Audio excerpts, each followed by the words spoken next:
गांव में संपत और कपटा नाम के दो निठल्ले व्यक्ति रहा करते थे। उन दोनों की वजह से सारा गांव परेशान था। एक दिन कपटा संपत से बोला, ए संपत भाई, ये बहुत तेज भूख लगी है यार, क्या तुम्हारे पास कुछ पैसे हैं क्या? हाँ, मेरे तो शहर में बहुत सारी फैक्ट्रियां चल रही है ना। अबे जेब में फूटी कौड़ी भी नहीं है बे। अरे तो नाराज क्यों होते हो यार, मैंने तो बस ऐसे ही पूछा था। ये भूख तो मुझे भी बहुत तेजी से लगी है यार कपटा। अबे तो अब क्या करे बे, गांव में तो कोई हम दोनों को खाना देगा नहीं, क्योंकि सभी लोग हमसे चिढ़ते हैं यार। ये कपटा, मैंने सुना है कि जो देखने में अजीब होते हैं तुम्हारी तरह, मतलब उनके पास दिमाग बहुत होता है यार। और इससे पहले भी तुमने अपने दिमाग का कई बार इस्तेमाल करके मुफ्त का भोजन खिलाया है यार। अबे इस बार भी कोई योजना बनाओ बे। संपत की बात सुनकर कपटा गहरी सोच में डूब गया। अचानक वो मुस्कुराता हुआ बोला, योजना बन गई है यार, चलो काका के ढाबे पर जाकर खाना खाते हैं, चलो। संपत कपटा के साथ काका के ढाबे पर चला गया। काका एक बूढ़ा व्यक्ति था। ए कपटा, ये तुमने योजना तो बना लिया ना? कहीं ऐसा ना हो कि खाना खाने के बाद हम दोनों को बर्तन धोने पड़े और मार अलग से पड़े। ए यार, चिंता क्यों करते हो यार संपत भाई, है तुम बस देखते जाओ यार। इतना बोलकर कपटा काका को आवाज देते हुए बोला, अरे काका, ओ काका ओए, और जरा इधर भी नजर मारना यार। यार ग्राहक बैठे हुए खाने के इंतजार में, तुम देख ही नहीं रहे यार। कपटा की आवाज सुनकर काका उसके पास आकर बोले, तुम दोनों कपटा और संपत हो? क्या तुम दोनों के पास पैसे हैं खाना खाने के लिए? क्यों है, क्यों है? तुम्हारे ढाबे पर खाना खाने से पहले पैसे लिए जाते हैं क्या? अरे तुम तो नाराज हो गए, बोलो क्या खाओगे? हम दोनों के लिए जल्दी से दाल लेकर आओ, वो भी जो है ना तड़का वड़का मार के, और मक्खन लगी रोटियां ले आना। काका ने दाल और रोटियां उन दोनों के सामने रख दी और अपने काम में लग गए। कपटा आहिस्ता से संपत से बोला, ए संपत भाई, ये जितनी तेजी से आधी दाल पी सकते हो पी लो, उसके बाद आगे का कमाल देखो। कपटा और संपत ने आधी दाल पी ली। कपटा ने तुरंत बची हुई दाल में पानी डाल दिया और चिल्लाता हुआ काका से बोला, ए काके, ओए काके जरा। क्या हुआ कपटा? ए तुम्हारी दाल में पानी के अलावा कुछ भी नहीं है क्या? तुम ग्राहकों को पानी वाली दाल खिलाते हो क्या? काका दाल देखकर बुरी तरह से चौंक गए। तभी संपत क्रोधित होकर बोला, हम सारे गांव में तुम्हारी शिकायत करेंगे कि तुम पानी वाली दाल ग्राहकों को पिलाकर, मेरा मतलब है खिलाकर, उनके पैसे ठगते हो। हाँ। संपत की बात सुनकर काका थोड़ा डर गए। अरे तुम दोनों गांव में किसी से मेरी शिकायत मत करना है, मैं दूसरी दाल लाता हूँ, और तुम दोनों इस खाने के पैसे भी मत देना, लेकिन इस बारे में किसी से कुछ मत कहना, वरना मेरी दुकानदारी खराब हो जाएगी। संपत और कपटा खाना खाकर वहाँ से चले गए। संपत खेत में बैठकर कपटा से बोला, ए कपटा, यार दोपहर के खाने का इंतजाम तो हो गया, लेकिन रात में कुछ चिकन वगैरह खाने का मन कर रहा है। यार चिकन वगैरह गांव के ढाबे पे तो मिलता है, लेकिन चिकन वाले का जो है ना, इस तरह से मुर्ग नहीं बना सकते यार। तो फिर मुर्ग बनाने की कोई नई योजना बनाओ यार कपटा। अरे चिंता मत कर बे, हम दोनों की जोड़ी जब तक सलामत है ना, मेरे दिमाग में हर मिनट एक नई योजना आती रहेगी है। तुम्हारा चिकन फ्राई खाने का मन कर रहा है ना? बता बता। हाँ यार कपटा, तो चल यार, आज शहर में जाकर चिकन फ्राई खाते। लेकिन कपटा, उसके लिए पैसे कहाँ से आएंगे यार? अरे अपने गांव के जमींदार की पत्नी जो है ना, वो शहर से एक नया कुत्ता लाई है। कहते हैं वो अपने बच्चों से ज्यादा अपने कुत्ते का ख्याल रखती है, समझा? हाँ सुना तो मैंने भी है, तुम्हारे दिमाग में आगे चल गया रहा है। कपटा संपत के कान में अपनी योजना बताने लगा। वाह यार वाह, क्या योजना बनाई है बे कपटे? अबे इससे तो हम जमींदार की पत्नी से मुंह मांगे पैसे ले सकते हैं। योजना के मुताबिक संपत उठा, जमींदार की पत्नी से नजर बचाकर एक बोरी में जमींदार की पत्नी के कुत्ते को उठा लाया। कुत्ते को लापता देखकर जमींदार की पत्नी बाहर रोने लगी। हाय मैं तो लुट गई, मैं तो बर्बाद हो गई, अब मैं किसके सहारे जीऊंगी? जमींदार की पत्नी का रोना देखकर जमींदार दौड़ता हुआ आकर बोला, अरे क्या हुआ भाग्यवान, तुम इतना रो क्यों रही हो? सब कुछ कुशल मंगल तो है ना? अरे तुम काहे के जमींदार हो? तुम तो जमींदार के नाम पर कलंक हो। अरे क्या हुआ है भाग्यवान, कुछ बताओगी? चीकू गायब हो गया, पिछले 2 घंटे से नहीं मिल रहा। तुम्हारा मतलब वो कुत्ता जो तुम 15 दिन पहले शहर से लाई थी? खबरदार उसे कुत्ता कहा, सिर्फ उसे चीकू कहो। जो कुछ भी करो कहीं से भी लाओ, मेरे चीकू को ढूंढ कर लाओ। जमींदार क्रोधित होता हुआ अपने मन में बोला, कभी कभी तो लगता है कि अपनी पत्नी का गला घोट कर मार दूं, लेकिन क्या करूं, चाह कर भी नहीं मार सकता, पुलिस केस बन जाएगा। अपने मन में मुझे मारने का विचार छोड़ दो जमींदार, जाओ जाकर मेरे चीकू की तलाश करो। जमींदार पैर पटकता हुआ वहाँ से चला गया। तभी वहाँ पर कप्ता आ गया और बोला, अरे क्या हुआ, तुम रोकी रही हो? जमींदार की पत्नी रोते हुए कुत्ते के लापता होने की बात बताने लगी। मैं तुम्हारी मदद कर सकता हूँ, लेकिन तुम्हें उसके लिए मेरे साथ चलना पड़ेगा। और हाँ, अपने पर्स में 10,000 रुपए भी डाल लेना। मेरे पर्स में हमेशा 10-20 हजार रुपए पड़े रहते हैं, बताओ मुझे कहाँ चलना है। कप्ता जमींदार की पत्नी को गांव के एक पुराने बरगद के पेड़ के पास ले गया और जमींदार की पत्नी से बोला, तुम्हारे पास जितने भी पैसे हो इस पेड़ के सामने रख दो और पीछे मुड़कर मत देखना। कुछ देर बाद तुम्हें तुम्हारा चीकू मिल जाएगा। जमींदार की पत्नी ने वैसा ही किया। वो पैसे रखकर कुछ दूर चली ही थी कि तभी संपत, जो कि पेड़ के पीछे छुपा हुआ था, उसने बोरे से कुत्ते को निकाल दिया। कुत्ता तुरंत दौड़ता हुआ जमींदार की पत्नी के पास चला गया। कप्ता मुस्कुराता हुआ संपत से बोला, देखा संपत भाई, चिकन के शहर में चिकन खाने की बात कर रहे थे, मगर जमींदार की पत्नी तो इतने पैसे दे गई कि अब हम 1 महीने तक चिकन के साथ साथ मटन भी खा के गुजारा कर सकते हैं। वे देर किस बात की है भाई कप्ते, चल मेरे पेट में तो चूहे दौड़ने लगे यार। संपत और कप्ता शहर में जाकर पैसे उड़ाने लगे।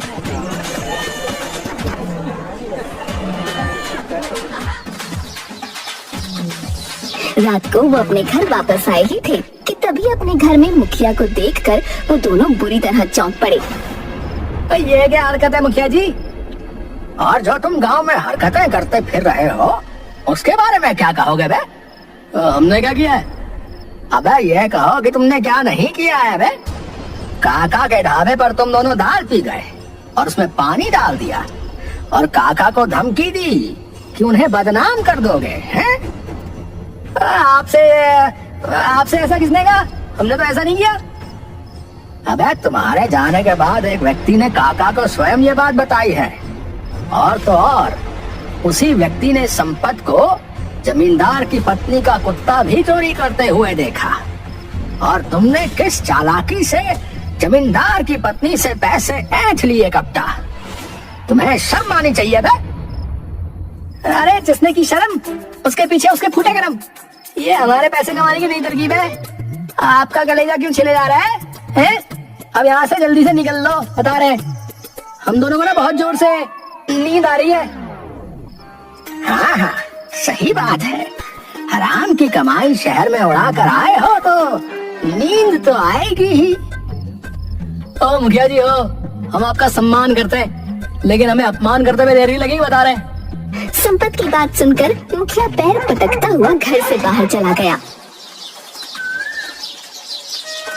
अगले दिन मुखिया गहरी सोच में डूबा हुआ था कि तभी गांव का एक व्यक्ति मुखिया से बोला, अरे मुखिया जी, क्या बात है? आपके चेहरे पर ये परेशानी क्यों झलक रही है? अरे सारे गांव की परेशानी तो संपत और कप्ता की जोड़ी ही है। इन दोनों ने जो है सबकी नाक में दम करके रखा है भैया। और तो और वो दोनों किसी से डरते भी नहीं है। ओहो, अरे तो आप चिंता क्यों करते हो मुखिया जी? भेज दो ना पगलापुर गांव, अकल ठिकाने आ जाएगी दोनों की। अरे वो दोनों एक नंबर के चालाक और चंट हैं, इतनी आसानी से पगलापुर गांव नहीं जाएंगे। मुखिया जी, अब चालाक व्यक्तियों को फंसाने के लिए आपको थोड़ा सा तो चालाक बनना पड़ेगा। वो कैसे? वो व्यक्ति मुखिया के कान में अपनी योजना बताने लगा। तुम्हारी योजना में दम तो है, चलो अपना कर देखते हैं। मुखिया और वो व्यक्ति संपत और कप्ता के घर के बाहर आकर खड़े हो गए। मुखिया तेज आवाज में व्यक्ति से बोला, अरे सुना है कि पगलापुर गांव के कई लोग वाकई पागल हैं। अगर कोई वहाँ पर मजदूरी करे तो वो लोग उसे सोने के सिक्के देते हैं, बताओ।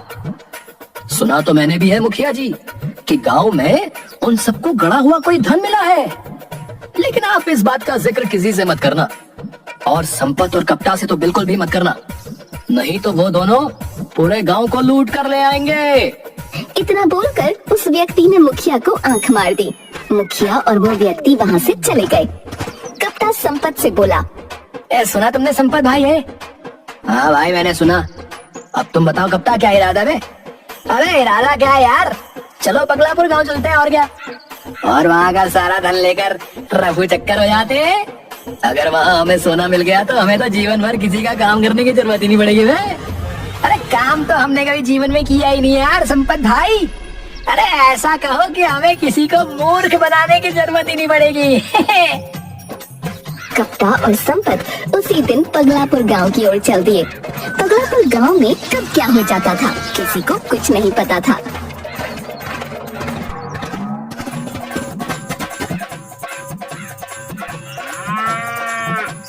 अरे क्या हुआ भाई?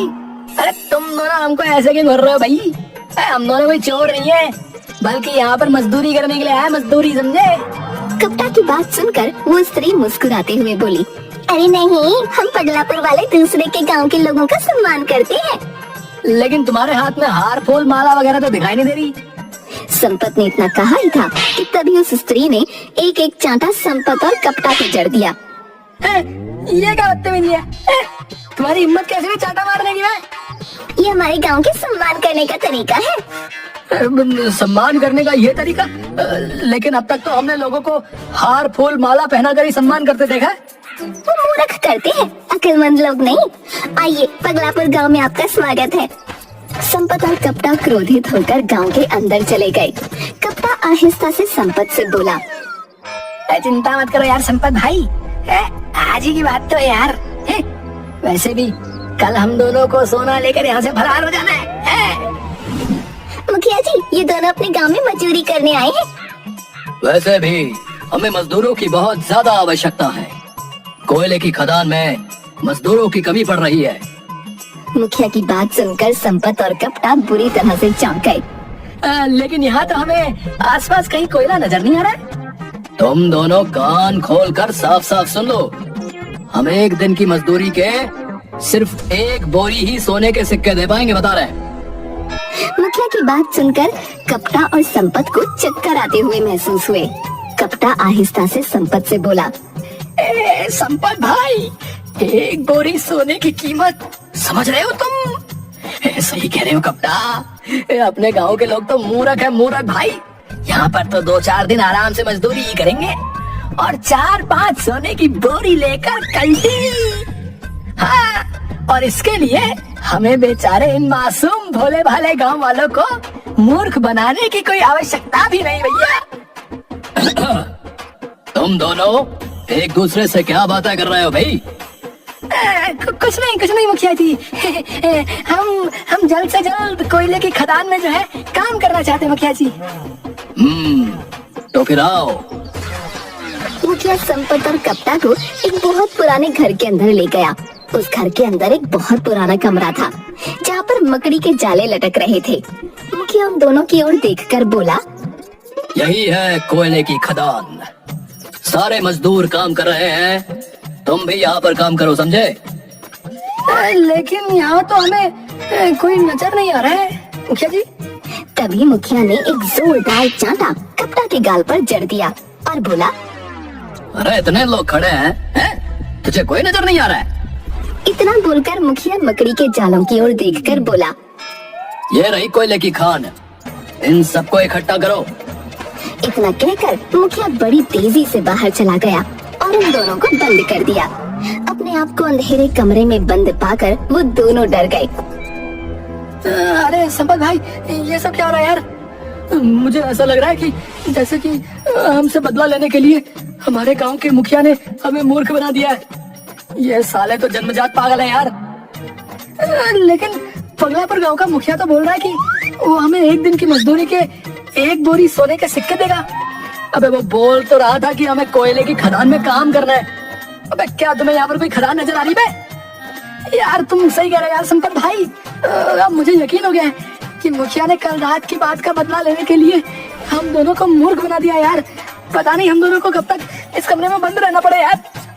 कप्ता और संपत दरवाजे को बुरी तरह से पीटने लगे, मगर बाहर से आवाज आई, अरे काम करते रहो भाई, भोजन तुम दोनों को शाम तक मिल जाएगा, समझे?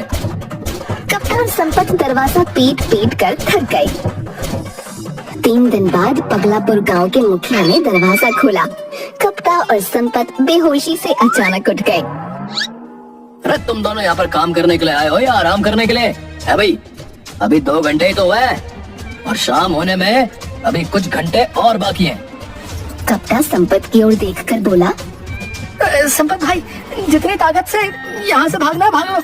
अगर इस बार दरवाजा बंद हो गया तो अगली बार पता नहीं हम दोनों जीवित बचेंगे भी या नहीं। मेरे शरीर में जान नहीं है कप्ता, भूख से मेरा बुरा हाल है यार। शहर में जो चिकन फ्राई खाया था सब हजम हो गया यार। अबे भागना तो पड़ेगा संपत भाई। संपत और कप्ता अपने शरीर की पूरी ताकत लगाकर वहाँ से भागने लगे। पूरे गांव के लोग उनके पीछे भागने लगे, मगर उन दोनों के कदम नहीं रुके। अंत में वो दोनों एक खेत में जाकर गिर गए। अबे आप कहाँ जाए थे? अबे यार अभी गाँव नहीं जाएंगे, सभी लोग हमारा मजाक उड़ाएंगे यार। कुछ महीने कहीं और रह लेते हैं, उसके बाद अपने गाँव जाएंगे। अबे यार मगर हम कुछ काम करेंगे क्या यार? अबे यार मेहनत से काम करेंगे यार, और क्या करेंगे यार। उस दिन के बाद कप्ता और संपत दोनों सुधर गए, लेकिन कब तक ये अभी कोई नहीं जानता।